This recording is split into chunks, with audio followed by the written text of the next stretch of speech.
Good morning, good morning, good morning. Kape. Ay, naka. Buti na lang maganda ng pakaramdam ng panahon eh. Konting init, malamig, konti. O, di ba? It's a time.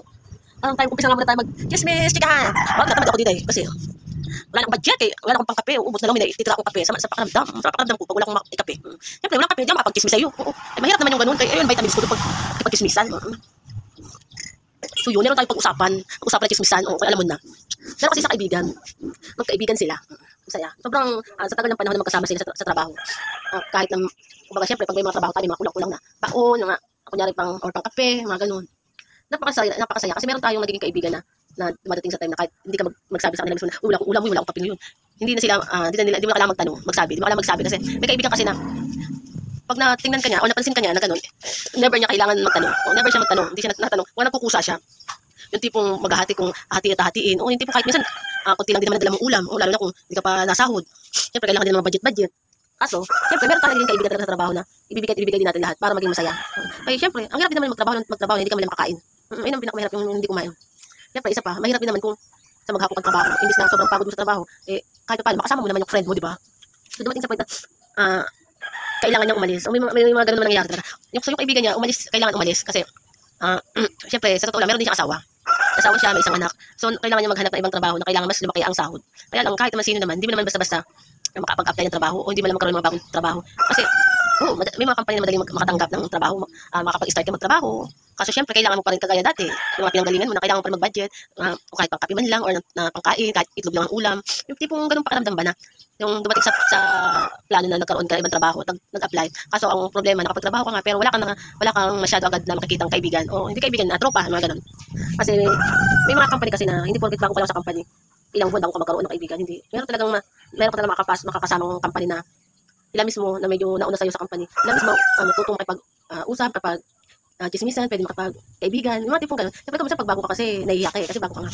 Yun, dumating sa time na parang nalungkot siya. Nagkaroon man siya naging bagong kaibigan, nagkaroon man siya ng bagong trabaho. Medyo nag-okay din naman ang trabaho niya, sahod niya. Nagkaroon din siya ng medyo hindi ganun kabigat na trabaho. Kaya lang, ang mahirap kasi doon, wala kang naging kaibigan na kagaya ng nakakasama mo. Yung mga ganun. Kasi minsan talaga sa totoo lang, kahit sobrang pagod ng trabaho, basta may kasama ka o katropa-tropa, malaking way na maging masaya ka maghapon o magdamag hanggang makauwi ka matapos sa trabaho, pero masaya ka. Nagkaroon ka man ng ibang bagong kampanya, pero wala kang man naging kaibigan, wala ka man lang nakilala, o parang okay na maging masaya kasama, mga ganun. Nakakaboring talaga. Boring talaga. Kasi may mga time na kahit para sa'yo, kahit sobrang pagod ng isang trabaho, baliwala sa'yo yun kapag naging masaya ka kasi nga magsaya yung mga kasama mo, lahat nakakasama mo sa pwesto, nakakakwentuhan, yung tipo kahit pagod ka na halos sa magdamag or maghapon ay masakit ang likod mo or masakit na pawis ka na, pero masaya. Yung ganun. So dumating siya sa point na gusto niyang bumalik sa trabaho kasi naisip niya na sobrang pagod siya doon sa problema sa company na yun.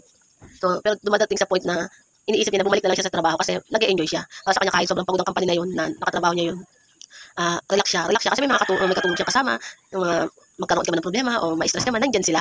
Yung ganun, kahit naman ako dahil meron kasi mga katrabaho sobrang relax lang, magaan, hindi ganun kapagod, pero nakaka-boring. Maraming ganun, napakahirap sa pakiramdam. Sa pakiramdam na nakapagtrabaho ng wala kang magawa, walang kwenta. Ay, hindi po, parang wala kang kwenta.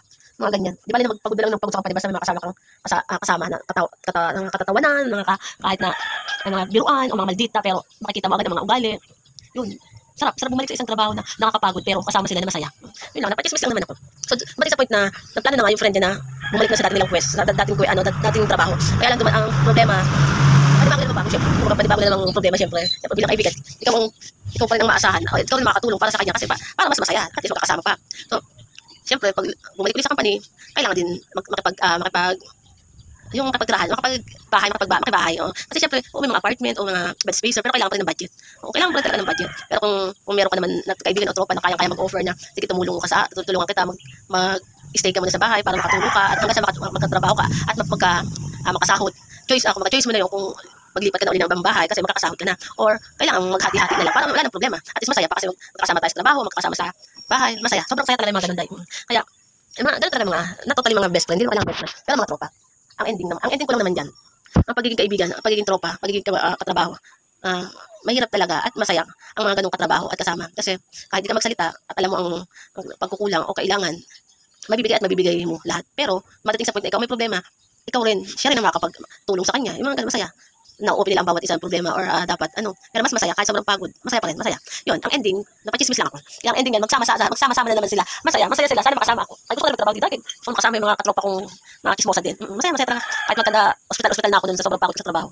Pero gusto ko rin bumalik kung sakali. Wish dream. Kasi syempre malapit ulit magpasko, kailangan ko na mabigay ang dream ko para sa mga baby ko. Okay, hindi ko natuloy yung nakarang taon kasi nagkasakit ako. Hindi ako nakabili.